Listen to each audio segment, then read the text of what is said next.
because somebody showed a picture of Diddy and like Kevin Spacey, like OJ or something like that, and they were just talking about this idea of that the justice system is just as viable.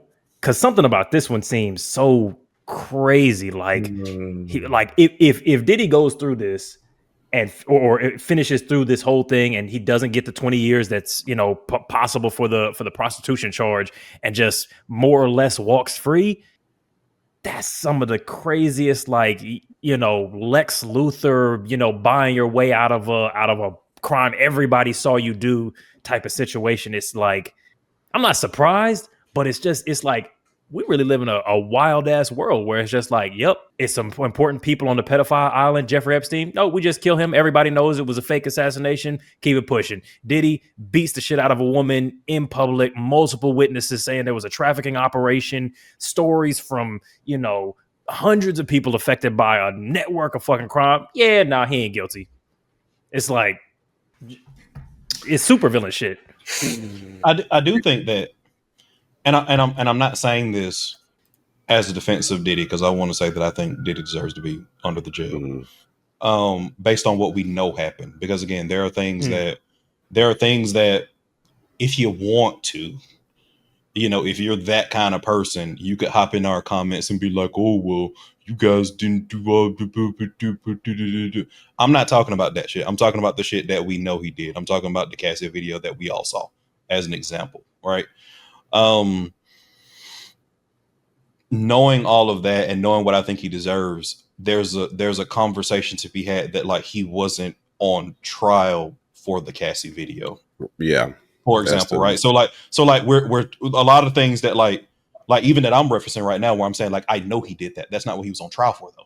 Yeah. So like a lot of it is like what did I think having a common sense conversation around law is fair. So where did the prosecution drop the ball in terms of bringing Diddy to justice, in terms of what they charged him with and when they decided to charge him for that? And I do realize that on some level with some of the Cassie stuff, it could have been, and again, I'm not a lawyer. I don't want to pretend like I'm one on TV. I imagine that for that particular case, maybe it was a statute of limitations kind of thing, because that video got uncovered late because he did a very strong arm job of paying people to try to bury that information. But yeah, they tried to suppress it immediately, like when it first got captured. Yeah, so like I do think that there's a conversation to be had about prosecutorial overreach to try to make an example out of Diddy, rather than trying to get Diddy the sentence that he deserves at minimum, right? Because again, the motherfucker deserves to be in jail for a long time at minimum. For a lot of others, at the barest fucking possible minimum. So all of that needs to be put in the context of any larger discussion as well. See, so a thing that I haven't gone through all of the evidence, and I to your point, I think a lot of these legal conversations around stuff, we lead with morals instead of being like, no, this is a court of law. So like people are scouring through hours and hours of evidence that we don't have, that we're not privy to. And it's a whole different process that's different than just, I feel they're bad, I feel they're good, I feel they're innocent, I feel they're guilty. It's a weeks and weeks long process. That said, from the coverage that I've heard of what was presented and what he was charged with, it was essentially cool. Everybody agrees that like Diddy's team is not even really contesting the prostitution element. They're not contesting the abusive relationship element. And to your point, Cassie, he was never being charged for that element of Cassie. He's saying, yeah, cool, I was an abusive partner. That is part of this, but I wasn't trafficking anyone, because Casey and Jane Doe, the other girlfriend after Casey, who basically said the exact same thing, they were willingly participating in all of these sexual activities. With that being the base point, what the jury didn't seem convinced of was that these women were being coerced, because there were moments where they said yes. Absolutely. And to me, the evidence presented for the things that he was charged with showed what to me would be a very, very clear pattern of both soft and hard coercion. Including but not limited to him beating Cassie on video. So it's like, yeah, he's not being charged for that. To me, that's evidence that Cassie couldn't have been fully consenting to anything that they're doing in the relationship, or at least that would give pause. So I think you make a fair aside, but I think that it's still what it is. Yeah. And even still doing that, I think that just goes back to what I'm saying, right? I think he's guilty of all of that. I think that goes to what the prosecutor charged him with, right? And lawyers, please sound off in the chat, please. But if a person is being charged with effectively like a RICO and a racketeering conspiracy case, why not charge him for coercion to commit a felony, right? You know what I'm saying? Like, I feel you think again, it was the wrong like charge. That seems to be the leading theory. Like, it seems to be prosecutorial overreach in terms of what they charged him with, right? I think, and to your point, like, I read a lot of stuff. Like, I think you could prove a lot of shit that Diddy did on this based on like witness testimony and the evidence from a lot of different perspectives on that one. But it's like, because Jane Doe pushed back, from my understanding, she pushed back way crazier than Cassie. She's like, there's multiple texts that are clearly like, I don't want to do this. You're financially abusing me. I feel like I'm being prostituted, like in text spoken years ago. And this is not a defense of the legal system. This is not a defense of Diddy. I want to continue to make that thing, because somebody's going to watch like the first 40 seconds of that and say, you guys are defending Diddy. Nobody, I think I can speak for all of us when I say nobody on this podcast tonight is defending Diddy. Nobody thinks Diddy like is a good person. Nobody is happy that Diddy did not get charged with like more severe crimes. Yeah. I think the prosecutors fucked this up. Like, I think Diddy should be in jail for a real long time, and I think the prosecution fucked this shit up. The defense didn't even need to rebuttal that much. They were just like, nah, we ain't got nothing to say. Like, them last couple of days, like, the defense was like, nah. You're right. Yeah, they didn't. Like, you think it's because the prosecution fucked it up so bad. Yeah, exactly. They didn't build, like, what they were actually charging him for. Like, they didn't have a strong enough case for it. Yeah. Because, like, the defense was just, like, saying, hey, he's an evil piece of shit. Like, he's a terrible person. But that's not what you're charging him with. Exactly. Excuse me. No, the prosecution was saying he's an evil piece of shit. The defense was like, well, yeah, he actually is an evil piece of shit. But that's not why he's on trial. That's not why he's here. Yeah. That's not a sorry, where is that in the law book? Evil piece of shit, that's not a thing. So yeah, which is, I mean, legally speaking, that's fair. You have to speak on the specific what you're being charged with. Facts. But yeah. Once again, I'm not a lawyer. I'm not going to pretend like I'm a lawyer, but you know, I do very well in reading comprehension according to state mandated tests, right? So here's the thing, right? What you all are saying is fair. In a lot of different ways, there is what we are charging somebody with versus what it is that we perceive about this person.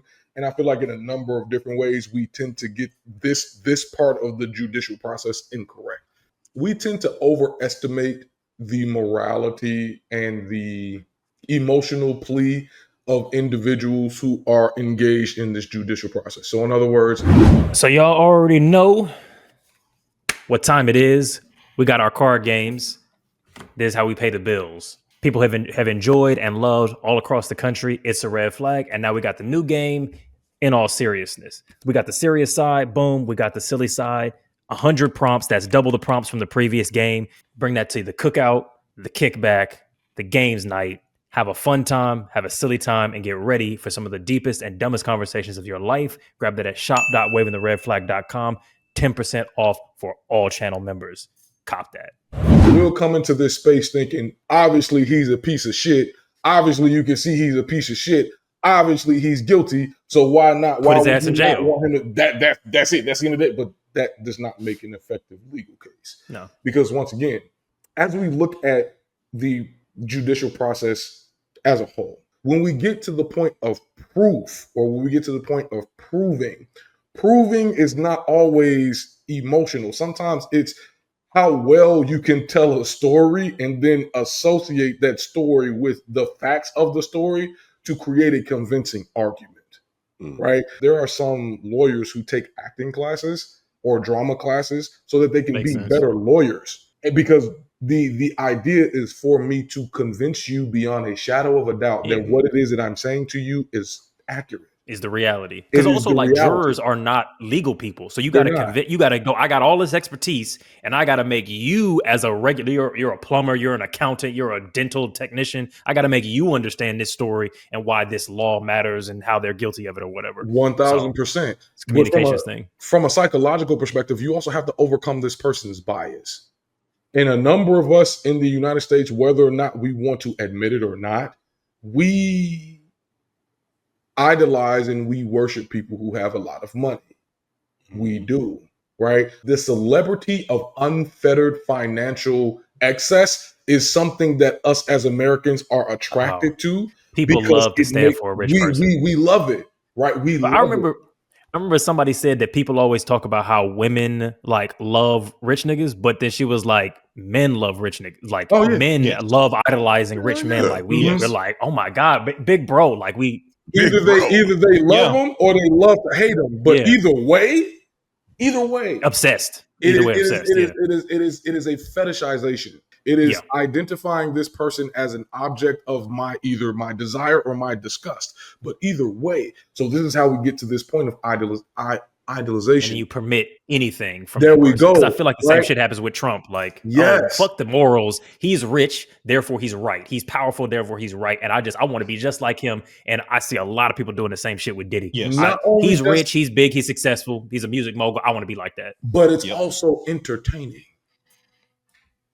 I'll This get is into the fan, and it's once again. So if we think about it from the perspective of desensitization, a lot of us as Americans are desensitized to other people's rights being infringed upon. Violated. We are desensitized to violence, and we are desensitized to the objectification of people through celebrity, right? So when you place all of these things in the same space and then put it on trial in front of, if you want me to be quite honest, I feel like that's the reason why OJ got off, right? If Is you want what? me to be, I said that's Because the you make reason- it a spectacle. Yes. Once you Yeah. make something a spectacle, like once you create a spectacle out of something, due process, in my mind, due process goes out of the window because now we are more concerned about the entertainment value rather than justice. And the entertainment value for stories like this is the villain evades or the villain gets off. Why? Because if the villain were to be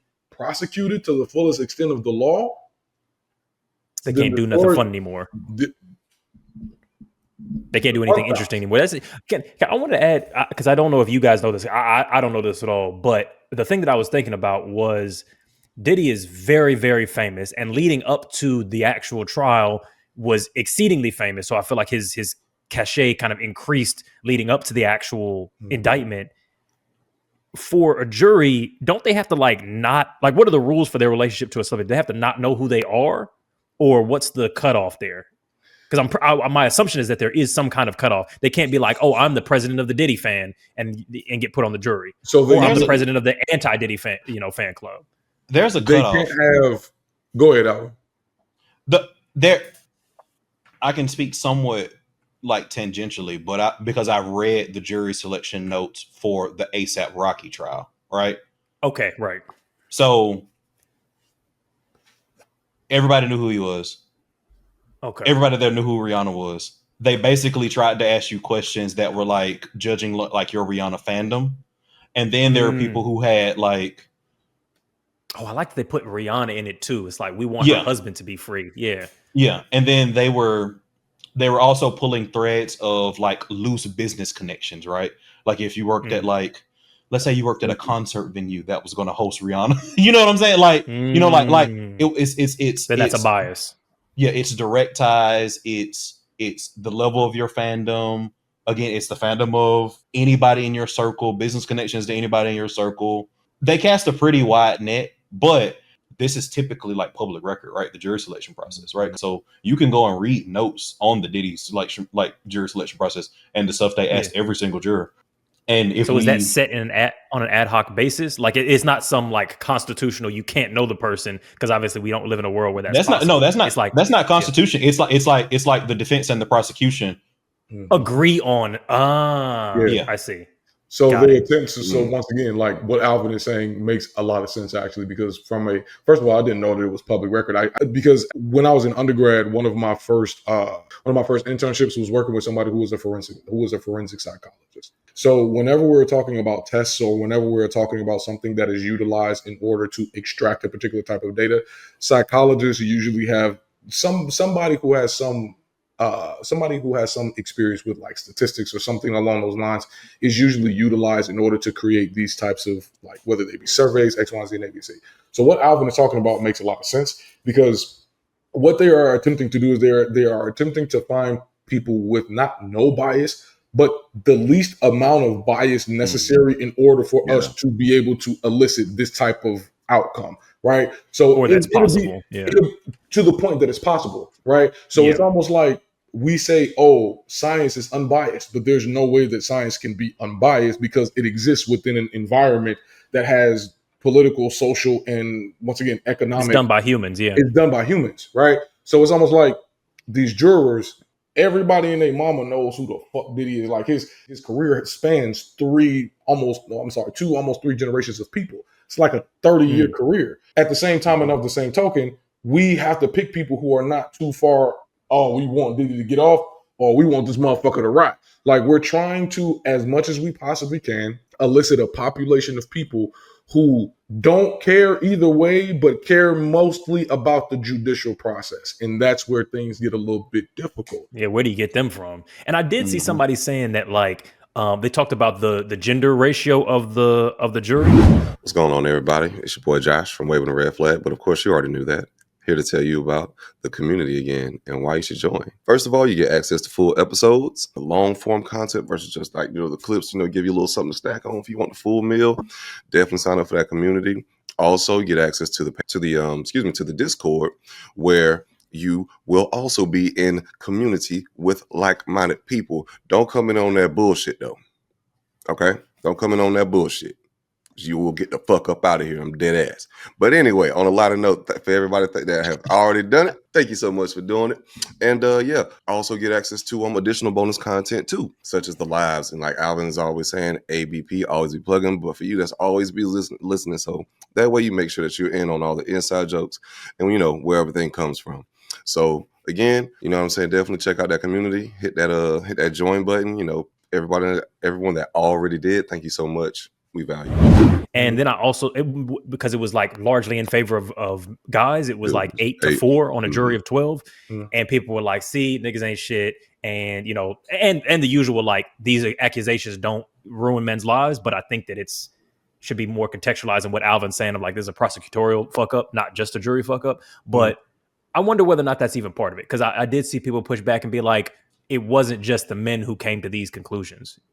Like the 4 women were also part of that. And that there's a lot of, somebody was saying that there's a lot of women who are very anti a person in a position like Cassie kind of thing. Look, people still send R. Kelly money in jail. You know what I'm saying? Yeah.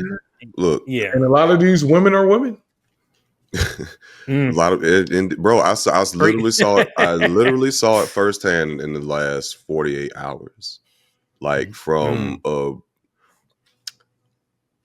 I was at a function, was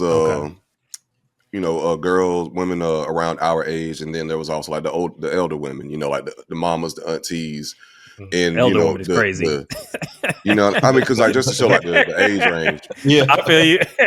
Just the word choice was hilarious. C'est la vie. But I think I had said something about like the Diddy thing, and like they was like, "Oh, I'm glad. Oh yeah, he got off. Yeah, that's right. He should be getting off." And I was just like, "Ladies, are we serious? Like, are y'all?" And then like good? And they just started like rattling off all these like bullshit, like like talking points that you would expect to hear from a bunch of men, a woman hating nigga. Yeah. Because like, well, he wasn't on trial for RICO. I mean, he was just a freak. And I mean, what Cassie should have did was just filed, sued him or filed like, the lawsuit against him for like for the domestic abuse, which is like a whole nother conversation of like, well, why she ain't just, file a lawsuit for domestic abuse, like just all sorts of shit. I'm hearing this from women. And this is tripping me out. And I had like, I'm just kind of like boiled down to like just one-on-one conversation with one of the girls that was like around our age. And like, she was just dead ass. Like, she was like, I mean, I'm just tired of seeing like, the justice system going after black men. And I was like, I respect that, but some of these niggas need to get locked the fuck up.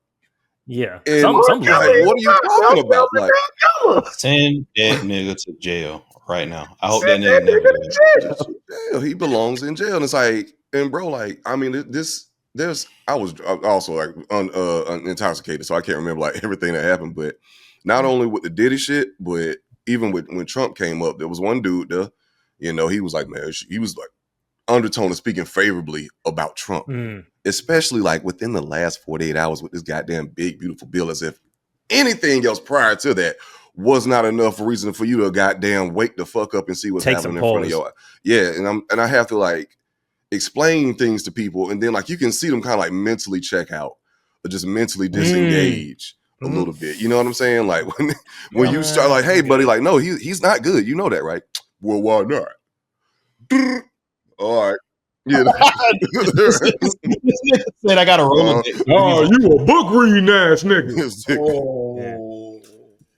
So it's crazy, like you said, like these people are people, and a lot of the supporters come from very unlikely places, man. And our black people is wow. But see, here's the thing, though, bro. I think as much as sometimes threads can be toxic, there are some nuggets that come out of it. And one of my followers is threads better or worse than Twitter, by the way? Is threads? First of all, no, go ahead, because I'm going to say threads is the way that I saw it, I was like, threads has a very small period of time of innocence before it becomes like Twitter without the porn. And that's exactly what has happened. It doesn't even have porn. Like Twitter without it ain't got no titties on it. It don't even got no reprieve, bro. It don't even got no dopamine hits. It's just like it's just straight. It's just all hate. Hate. Ain't no titties no on reprieve. There's no areola break. And it's not the good kind of ass. It's ass in terms of opinions, low levels of critical thinking, and no reprieve. Fucking hate it, right? But God, somebody said on my threads, they were like, we have gotten to the point where we have conflated the patriarchy with meaning only the penis. And I was like, this is the one. I fuck with that, right? The reason being is because the idea that these responses are coming from an unlikely place is only because we have the perception that women are less likely to uphold the patriarchy than men are, and that's not necessarily so. It's almost as if though, like there are a number of women who genuinely uphold the patriarchy because without the framing of the patriarchy, their identities and their egos would exist in a amorphous form that they would not be able to construct without, once again, the existence of the patriarchy. So engaging in patriarchal femininity, as Bell Hooks identified in All About Love, engaging in patriarchal femininity for a number of women allows for and sometimes it's not even about men. Sometimes engaging in patriarchal femininity is simply because, once again, they have formed their identities around being in the space of patriarchy. Because that was like an olive branch that I wanted to give during that first conversation around like dating and stuff like that. And not to derail, but it's kind of a tack on what Alvin was saying, that I feel like a lot of women are put in the same position where their sense of value is tied to performing a particular role. And so then they got to defend that role. So it's like, it's some shit that Foreign Man said when he was on this podcast. Like, in order for me to be woman, you have to be man. So in order for me to be valuable, pretty, small, dainty, moral, a Madonna instead of a Jezebel, whatever, men need to be XYZ thing. And then the whole kabuki continues from there. So cool. I gotta be against this type of woman. I gotta be against this type of man, That was I like that. Look, you said kabuki, like the theater. I like that. Yeah, it's all theater. It's all make believe. Interstage left. You know what I mean? But I do wonder, because I also think that applies to everything. Like just even as Josh was saying about like, because you don't got to be white to uphold or fight for aggressively white supremacy. Like I would argue that maybe even most of the people that actively do that aren't white just because they're a minority group globally any damn way. So it's a system of, you got to get everybody to buy in. Like the audience is part of the show. You know what I mean? To bring back the kabuki metaphor. You've really been crushing that metaphor. You explained that fully. You gonna keep it going? I got nothing. I'm good. that metaphor go crazy. There's all sorts of different masks that you can put on, my brother. I know. That's what I'm saying. You know what I'm saying? It's the Phantom of the Opera. I was gonna let him rock. I was like, with the different masks and all that. Yeah, you fuck with it. Keep going. Shit. And And it's a generation of understudies, you know what I'm saying, coming up. They're learning the lines just like we did. That's fucking crazy. We're all They method going through the actors. script. We're all method actors in this thing. You know what I'm saying? God. Yes, sir. We just do Yes, what we gotta sir. do, you know? But And then it's the ushers handing out snacks. No, I don't.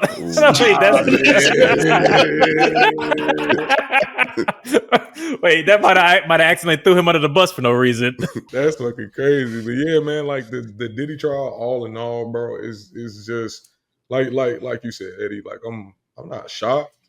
I'm not shocked at all, because once again, it's like it is the way in which we as Americans have not only just constructed these systems of quote unquote legality, but also entertainment. Like we want this to be a riveting story. We want this to be an interesting thing to watch. But at the end of the day, we don't want any true justice to be served. Well, some of us do, right?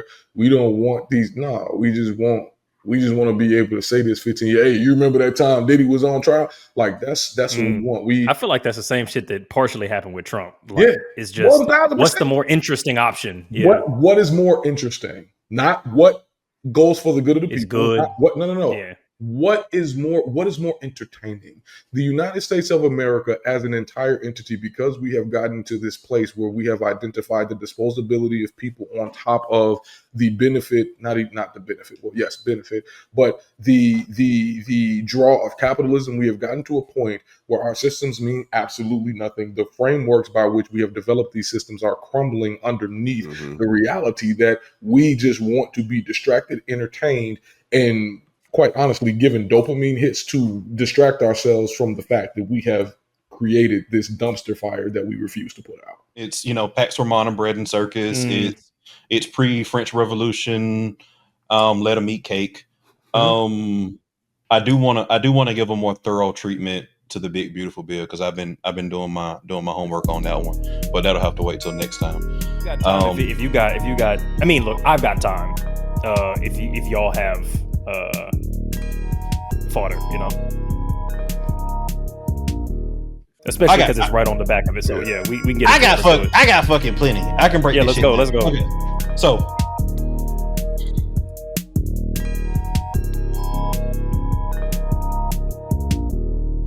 It's a red flag.